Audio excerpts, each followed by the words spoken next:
Hello, it's Adrisk here, and welcome to my best game of a letter arcade edition. With this video looking at the letter A, i.e. games that begin with the letter A. Yes, this is where in this crazy oversaturated world we find ourselves in. I asked the simple question, if I could only choose 5 games per letter per system and nothing else, then what would it be? I've then ranked those games in order of preference. Now remember, this isn't what game is the most important to video game history, but simply those games that are the most fun for myself to play. It's a very personal choice and list. But my hope is it may highlight some personal gems to those drowning in fully loaded gaming lists on their retro boxes of delight, and actually encourage you to play through some of these gems. Okay, as I mentioned, this video is for the letter A on the arcade platform, and boy, was it hard to whittle down to only a choice of 5. I really could have easily filled the top 20. But choose them I have, and so without further ado, let us begin. Okay, for number 5, I had a really tough time choosing, but I eventually went with Alien Storm. This was released in 1990 by Sega, and the game is really special to me. It's essentially Golden Axe meets Ghostbusters meet Alien Hunters, and it allows up to 3 simultaneous players in the US edition as you play Karen, Garth and Scooter the robot as you take out the alien scum. In the game, the city has been invaded, and it's up to you with your trusty blasters to clean up the city. The trouble is, many of the alien beasties have turned themselves into run-of-the-mill ordinary items such as trash cans, or even people. So they may be right underneath your noses before they reveal themselves to you. What I love with this scrolling beat-em-up game is the fun graphics and the aliens being a real nice spin-off to that Golden Axe style. I really like it being in this modern city setting. And what makes the game for me even more is the fantastic bonus levels.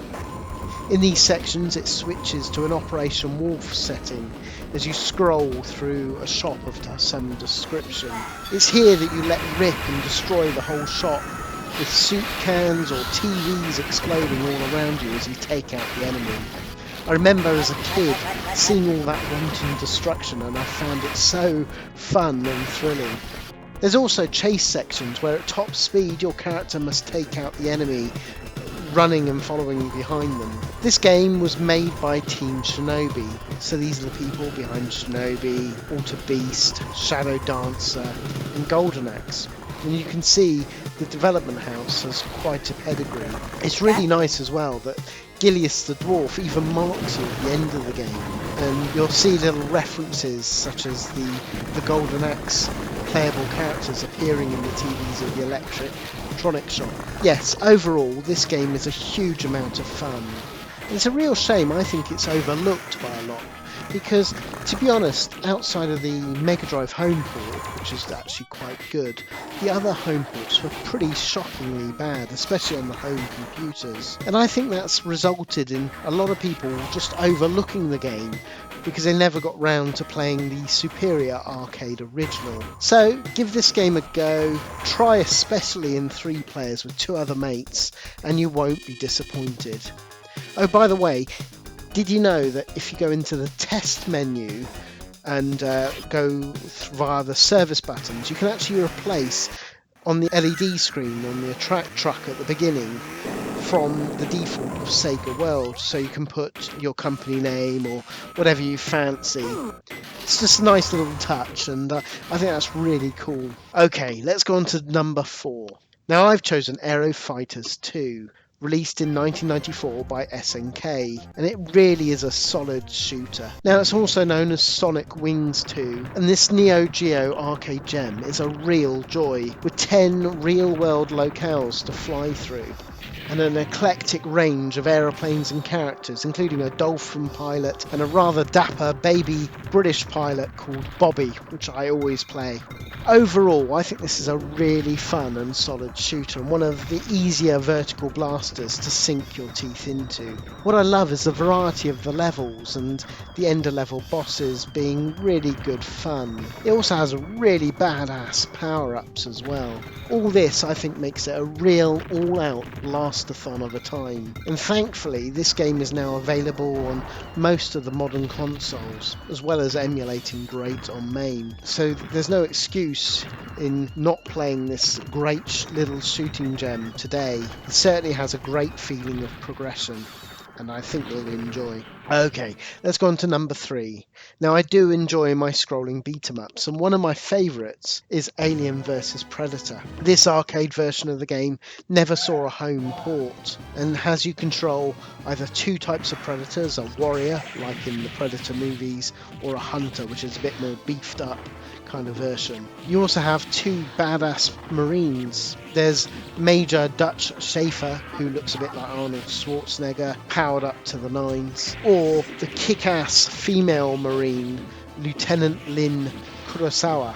Now, she is by far the most deadly of the group, although she can't take a lot of hits, so you've got to be careful when using her. Now, this is the Capcom A-team working on this, taking all they'd learned from games like Final Fight, Cadillac and Dinosaurs, and placing it all on an amazing license based on the comics, which of course in turn were licensed from respective films of Predators and the Aliens films. And it gives a real nice set of levels and great playthrough with a brilliant characterizations of all the alien xenomorphs and the different kind of creatures for you to take out, always keeping you interested in the next level of the game.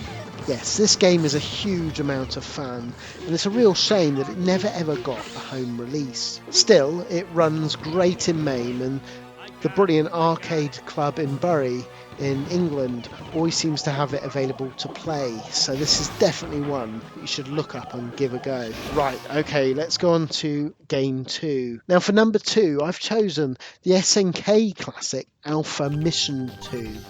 Now, I adore this shooter series, and the 1991 sequel, in my opinion, has it all, with gorgeous graphics, fast gameplay, mega power-ups, and as addictive as hell gameplay, all set to a brilliant rocking soundtrack. As in the 1985 original Alpha Mission game, this game holds a lot of similarities to the Xevious games, with ability to fire forward or drop bombs to take out ground installations or ground enemies. It adds another level to the proceedings, and this makes it a lot of fun. Perhaps my only criticism of this game is how difficult it becomes at a few levels in, so this really isn't for the faint-hearted if you're going to try and progress through. Still, I think it's a lot of fun. It's a shooter that doesn't often get talked about. Runs perfectly in MAME. You should give it a go. Right, okay, now we come to my number 1 game, and of course it's Afterburner 2, released in 1987 by Sega. Now, what can you say about this Yu Suzuki Sega classic not already been said? It's a fast 3D sprite scaling game, this time set across 21 varied and colourful stages as you take your F-14 Tomcat to take out all the enemies. It's all set to an amazing soundtrack by Hiroshi Miyauchi. Yes, he of Outrun, Power Drift, Space Harrier music fame. But to really appreciate this game, it needs to be played in the deluxe cabinet. This was the moving cabinet version. It gives you every twist and turn as you dodge the missiles and blast down the enemy planes. It really is a game all about experience. It blew my mind as a kid back in the day. I love the little other touches as well, such as the small interludes where you'll refill your weaponry between some stages. Now, Yu Suzuki gives nods to his other games here.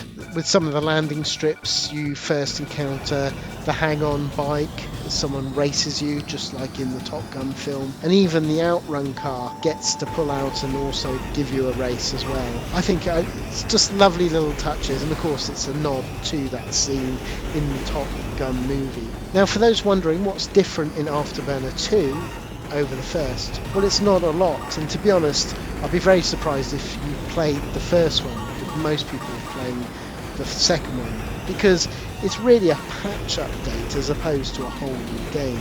Both were released the same year, and the way you can tell whether you've been playing the second one or the first one is on the intro. You'll see all the balls spelling out 2 behind the Afterburner title. But what does it do?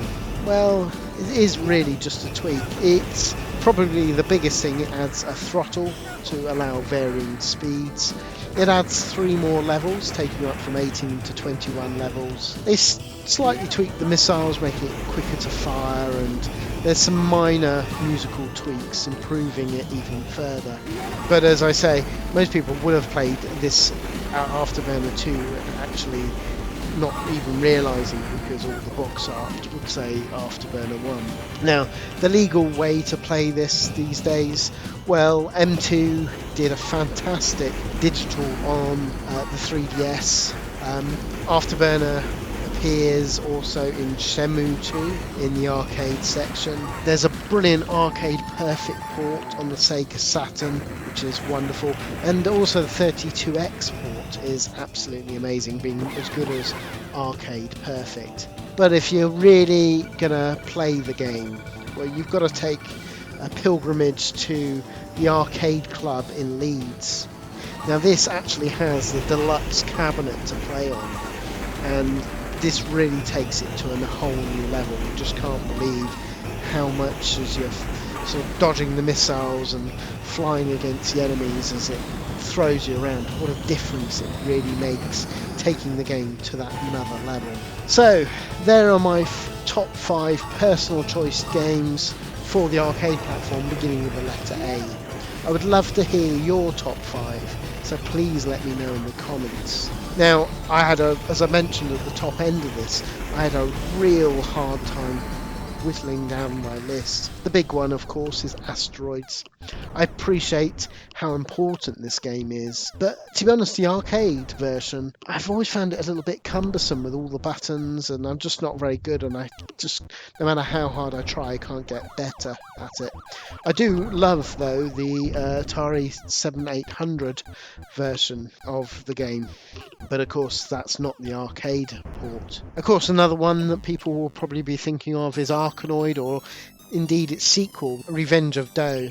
Now this is one that, to be honest, I nearly added, but as I tried to play through it, and as I've played certainly the original in Arcade Club, I've come to realise that I actually have fonder memories of the home ports. It's usually the port on the Amiga for the original, or the Spectrum for Revenge of Doe. It's just that little bit slower and a little bit more playable. I find it's all running a little bit too fast for my poor reactions on the spinner, and I just can't get very far and get frustrated.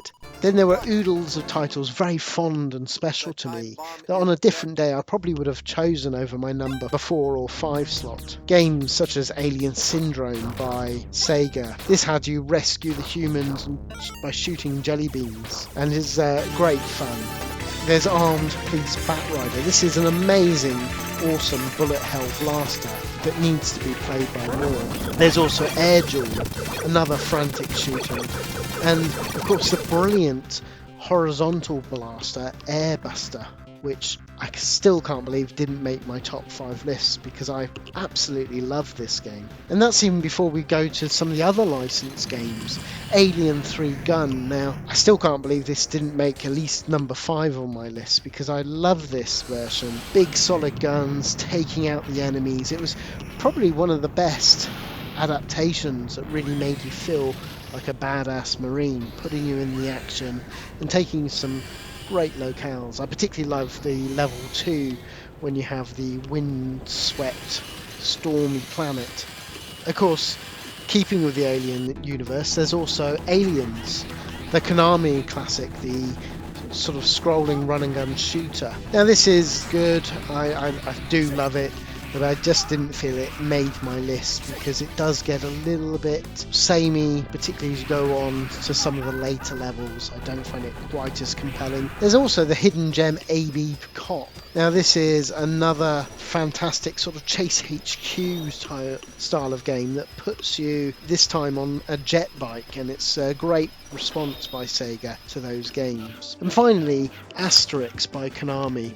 Now I've always loved the scrolling beat 'em ups, and I particularly always loved the Konami license ones, and this is one that doesn't often get talked about. Again, it never saw a home port. Now for me as a kid growing up loving the comics, every time I used to see this in the arcades I used to make a beeline for it because it was a great way of experiencing it, and they've done a great job. It is the same team who did Simpsons and Teenage Mutant Hero Turtles, and they've done it again here with great characterizations. So there's a lot of choices there that unfortunately didn't make my list, but ultimately I'm happy with the 5 that I chose. So I'd love to hear your top 5. Put it in the comments and try some of these games. I'd love to know what you think. So until next time, keep it retro.